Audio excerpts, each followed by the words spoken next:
சரத் தமது வேலையை விட்டுவிட்டு சுவாமிஜியுடன் புறப்பட்டார். அவர்கள் முதலில் சென்ற இடம் ரிஷிகேசம். சொகுசான வாழ்க்கை நடத்தி வந்த சரத்தால் துறவு வாழ்க்கையின் சிரமங்களை சுலபமாக எதிர்கொண்ட இயலவில்லை.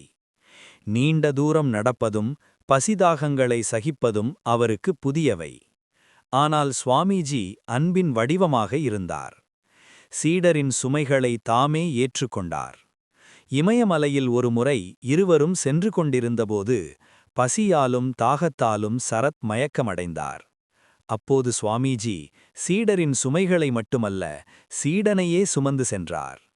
மற்றொரு முறை வேகமான நீரோட்டமும் வழுக்கலான பாதையும் கொண்ட ஓர் ஆற்றை கடக்க சரத் தயங்கியபோது சுவாமிஜி அவரை ஒரு குதிரை மீது அமரச் செய்தார். தாமே குதிரையின் கடிவாளத்தை பற்றிக்கொண்டு உயிரை பணயம் வைத்து நடந்து வந்து ஆற்றை கடந்தார்.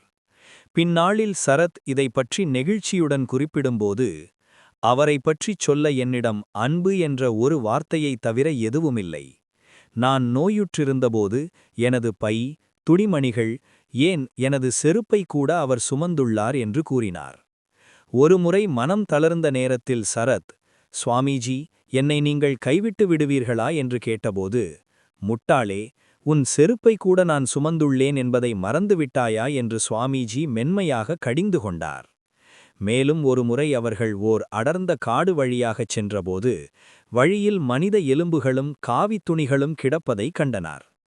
அதோ பார் சரத், புலி ஏதோ ஒரு துறவியை கொன்று தின்றிருக்கிறது. உனக்கு பயமாக இருக்கிறதா என்று சுவாமிஜி கேட்க, அதற்கு சரத், இல்லை சுவாமிஜி, நீங்கள் அருகில் இருக்கும்போது எனக்கு என்ன பயம் என்று பதிலளித்தார். அந்த அளவிற்கு குருவின் மீதான நம்பிக்கையும் சீடனின் மீதான அன்பும் அவர்கள் உறவில் இலக்கணமாகத் திகழ்ந்தது.